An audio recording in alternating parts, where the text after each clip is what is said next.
जो टॉपिक है वीडियो है वो अगेन हम लोग रिलायंस इंडस्ट्री मतलब जियो फाइनेंशियल सर्विसेज के साथ ही शुरू करेंगे। ठीक है, हमेशा की तरह मतलब कल के दिन भी हम लोगों ने बहुत सारे क्वेश्चन आंसर्स यहाँ पे किए थे, तो उसी मोड में सारी चीज़ों को कवर करने की कोशिश करने वाला हूँ।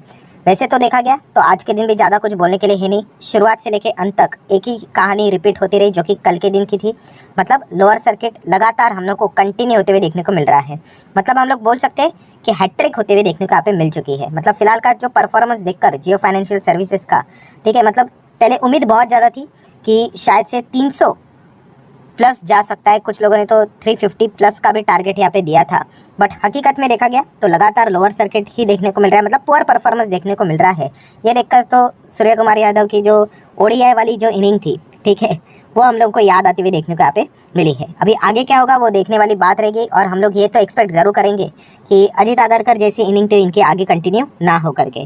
ठीक है, सो अभी की अगर हम लोग बात करें दोस्तों, जैसे मैंने आप लोगों को कहा कि बहुत सारे क्वेश्चन आंसर ही हम लोग यहाँ पे कवर करने वाले हैं एंड सिंपल ही रखने की कोशिश करेंगे। तो सबसे पहले जो बेसिक सवाल यहाँ पे पूछा गया था, कल के दिन ही पूछा गया था कि रिलायंस इंडस्ट्री में इस शेयर का एडजस्टमेंट यहाँ पे क्यों नहीं हुआ, जियो फाइनेंशियल सर्विसेज का।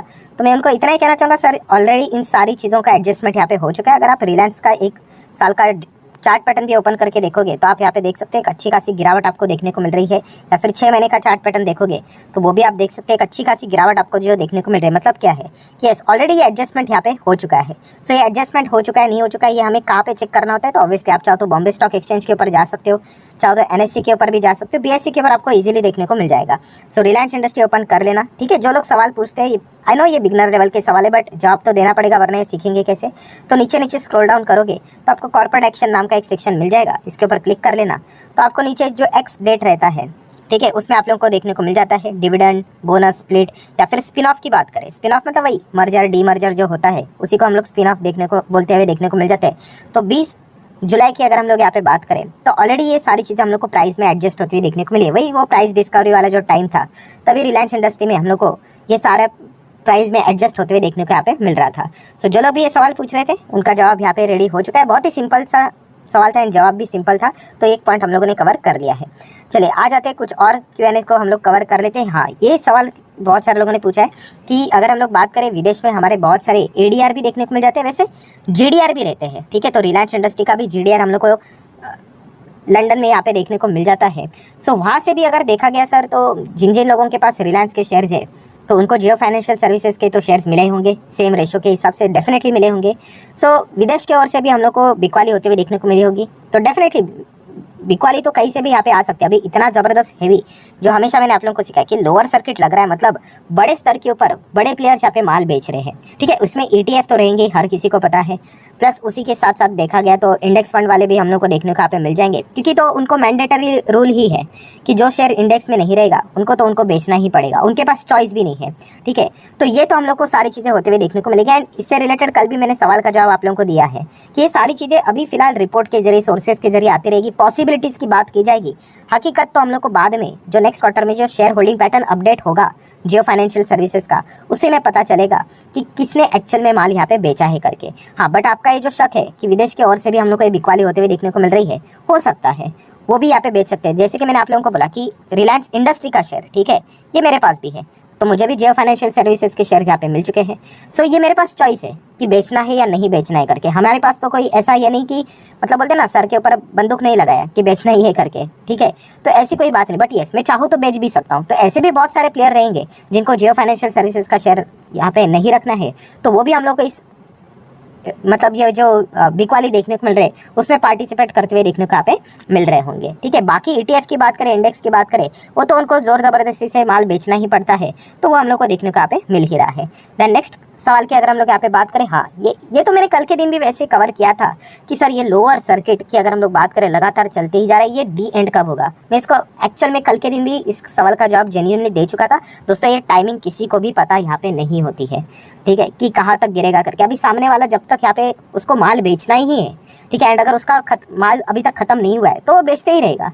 तो इसका एग्जैक्टली टाइमिंग कितने दिनों तक चलेगा ये किसी को नहीं पता। जब तक उसके पास माल है कि उसको वो नहीं रखना है तो उसकी बिकवाली यहाँ पे करते रहेंगे। आज के दिन की भी अगर हम लोग बात करें, ऑर्डर बुक भी अगर आप एक रफली चेक करते हो, ऊपर ऊपर से देखते हो, तो आज के दिन भी आप देख सकते हो जो लोएस्ट प्राइस था उसी को यहाँ पे ऑफर किया जा रहा था। एंड क्वांटिटी देखिए बिकवाली के हिसाब से 5,08,467 क्वांटिटीज सेलिंग साइड पे खड़े थे और बाइंग साइड पे देखिए कोई भी नहीं।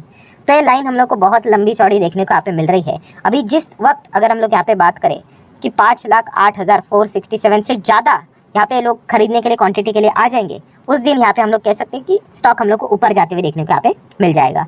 सो यही चीज़ होती है, वो हम लोगों को यहाँ पे देखना है। तो ये कब तक माल बेचते रहेंगे ये देखने वाली बात यहाँ पे बनती है। एंड ऑब्वियसली बहुत बड़ा क्वांटिटी उनके पास यहाँ पे रहेगा तो ये सिलसिला जारी रहते हुए भी देखने को यहाँ पे मिल सकता है। बट एग्जैक्टली डेट कब रहेगी ये किसी को पता नहीं है। एंड देखिए रिलायंस इंडस्ट्री की बात करें, रिलायंस की बात करें, मुकेश अंबानी जी की बात करें, बहुत पावरफुल व्यक्ति है। अगर कल वो चाहे तो एक कॉल लगाकर बोल सकते कि भाई बहुत हो गया, ये 224 तक आ गया, 200 के नीचे नहीं जाना चाहिए, खरीद लो करके। तो अगर ज़बरदस्त ऑर्डर अगर ऐसा उन्होंने कुछ कर लिया कॉन्टेक्ट देते हैं डायरेक्टली इनडायरेक्टली, तो ये स्टॉक आपको अपर सर्किट में भी आते हुए देखने को यहाँ पे मिल सकते हैं। तो ये ट्रेडिंग वाली फाइटिंग यहाँ पे चलती रहती है, ठीक है। तो ये भी पॉइंट हम लोग को पता होना चाहिए। बट एग्जैक्टली डेट क्या है ये किसी को पता नहीं। हाँ, इसका अनुमान की अगर हम लोग बात करें तो मैक्सिमम जो सवाल आप यहाँ पे पूछ रहे हैं उनके जवाब मैं कल के वीडियो में ही दे चुका हूँ कि एक अनुमान लगाया जा रहा था कि रिलायंस का जो एग्जैक्ट प्राइस डिस्कवरी है, ठीक है, वो बताया जा रहा था 160 180 के आसपास होना चाहिए था करके। बट हुआ कितना, 261.85। तो बोला जा रहा है 160 180 के आसपास, मतलब 180 एग्जैक्टली नहीं, उसी के पहले हम लोग को सेटल डाउन हो जाए करके ये एक अनुमान लगाया जा रहा है, ठीक है। तो ये देखने वाली बात यहाँ पे बनती है कि कहाँ तक ये चीज़ें यहाँ पे चलती है करके। नेक्स्ट अगर हम लोग यहाँ पे बात करें तो इंपॉर्टेंट डेट कौन सी है, तो हर किसी को पता ही है 28 अगस्त, ये इंपॉर्टेंट डेट है, ठीक है। सबसे पहले अगर हम लोग बात करें इंडेक्स से निकालने की बात हो रही है, बट यस ये वापस ये सर्किट जब तक स्ट्रेच आउट होते रहेगा ना दोस्तों, ये चीज़ें पोस्टपोन यूजुअली होते हुए देखने को मिल जाती है।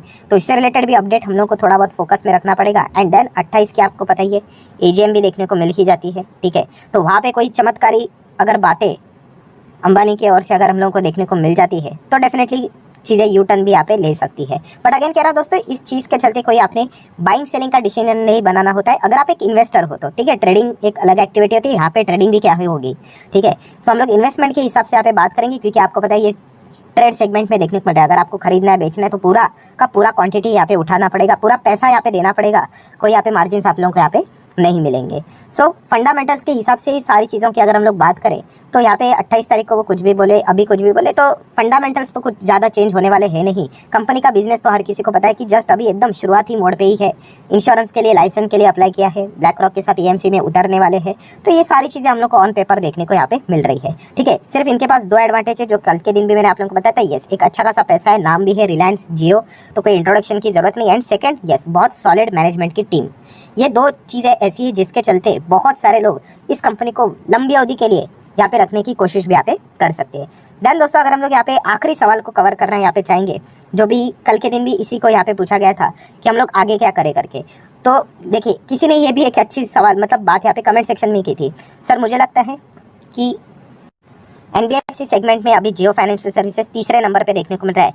ये नंबर 1 जो बजाज फाइनेंस है ना, उसको भी परेशान यहाँ पे कर सकता है, ये नंबर 1 भी बन सकता है।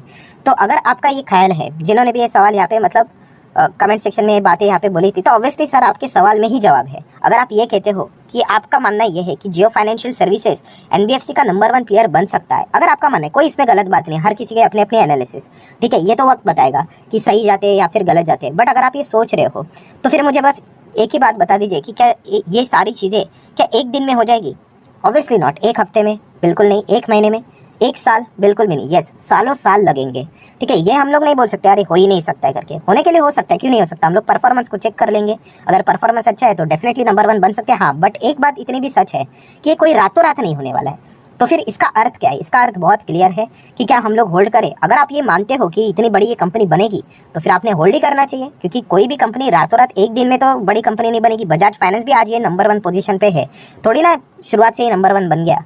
टाइम लगा बिजनेस बड़ा करने के लिए, एक्सपांड करने के लिए। कितने साल तक बजाज फाइनेंस भी नहीं चल रहा था। तो अगर आप ये सोचते हो कि ये कंपनी इतनी बड़ी यहाँ पे बनेगी, इन कंपनीज को टक्कर देके ऊपर जाएगी, तो फिर आपको लंबी पारी खेलनी पड़ेगी, ठीक है। ये तो अभी शुरुआत हुआ है, 2-3 दिन तो ये तो बस ट्रेडिंग यहाँ पे हुई है, कोई स्टॉक जीरो नहीं होता है, ठीक है। तो उस हिसाब से आप लोगों ने यहाँ पे सोचना चाहिए। और ये मैंने कल के दिन भी ये सारी बातें आप लोगों को ऑलरेडी कवर करके यहाँ पे बताई थी कि शेयर प्राइस गिर रहा है, कि 100 आ जाएगा कि 150 आ जाएगा इसलिए मैं एग्जिट कर लूँ, ठीक है, या फिर ये स्टॉक अगर यहीं से 300-400 जाएगा तो फिर मैं खरीद लूँ, ठीक है। ये इन्वेस्टमेंट के हिसाब से बात सही नहीं है दोस्तों। इन्वेस्टमेंट देखा जाता है कि कंपनी में पोटेंशियल कितना है, काबिलियत कितनी है, उस हिसाब से दाव लगाया जाता है। प्राइस तो ऊपर नीचे यहाँ पे चलता रहेगा, ठीक है। तो उस हिसाब से आप लोगों ने ये सारी चीज़ों को यहाँ पे देखना है। मेरे हिसाब से बात करूँ तो मैं ऑलरेडी आप लोगों को मेरा साइड यहाँ पे बोल चुका हूँ। मैंने जियो फाइनेंशियल सर्विसेज का कोई शेयर अभी मार्केट से नहीं खरीदा है। हाँ, रिलायंस इंडस्ट्री मेरे पास जो था उसके चलते जो फ्री में शेयर्स मुझे यहाँ पे मिले हैं वो मेरे अकाउंट में यहाँ पे पड़े रहेंगे। क्या आप सर यहाँ पे बेचने वाला हो? मुझे कोई जल्दबाजी नहीं, लंबी अवधि के लिए मैं छोड़ देता हूँ यहाँ पे। इतना मतलब क्या ही करने का है, रहने दीजिए, देख लेते आगे परफॉर्मेंस क्या है। एंड अगर मुझे फ्रेश बाइंग अगर करनी होगी तो मैं तो परफॉर्मेंस देख के ही जाना पसंद करूंगा, ठीक है। नाम बहुत बड़ा है इसलिए जाना ये कोई सेंसिबल बात नहीं होती। इसीलिए मैंने एक अलग से वीडियो भी बनाया था, कौन सा वाला आपको याद होगा, हाल ही में ही बनाया था, यस, टाटा ग्रुप वाला, कि सिर्फ नाम टाटा देखकर भी कितने सारे लोग टाटा के कितने सारे शेयर्स में ऐसे ही जाते हैं। क्यों? क्योंकि मान लेते हैं कि अरे शेयर्स पैसा बना के देगा, ऐसी कोई गारंटी नहीं है दोस्तों। हमें परफॉर्मेंस देखना है उनका। आप धंधा अच्छा करो, दैट्स इट, हम लोग पैसा डालने के लिए रेडी है, ठीक है। ये मेन मंत्र आप लोगों का होना चाहिए। सिर्फ नाम में जियो लिखा हुआ है इसलिए अच्छा करेंगे, कोई गारंटी नहीं है, ठीक है। टीम अच्छी है, प्लानिंग अगर हम लोग ऑन पेपर देखा गया वो भी अच्छी है। परफॉर्मेंस देखना, ऑटोमेटिकली क्वार्टरली रिजल्ट आते क्यों है, यही बताने के लिए कंपनी परफॉर्मेंस क्या कर रही है। अगर कंपनी अच्छा परफॉर्मेंस कर रही है, मार्केट शेयर गेन करती जा रही है, तो फिर विचार हम लोग जरूर करेंगे। और हम ही क्यों करेंगे, म्यूचुअल फंड वाले भी घुस जाएंगे इसमें, ठीक है। तो इस हिसाब से यहाँ पे सोचना होता है। प्राइस 100 हो गया, 150 हो गया तो खराब हो गया, 200 हो गया तो अच्छा हो गया, ये बातें इन्वेस्टमेंट के हिसाब से कोई सेंसिबल बातें यहाँ पे नहीं है, ठीक है। तो जितने भी इंपॉर्टेंट आप लोगों के सवाल के जवाब थे वो भी मैंने आगे देने की कोशिश की। अभी देख लेते हैं कि कल के दिन भी यहाँ पे क्या होता है, परसों के दिन भी यहाँ पे क्या होता है करके, ठीक है। ये तो बात हमारे हाथ में तो नहीं, हम तो सिर्फ यहाँ पे ऑब्जर्व करते रहेंगे।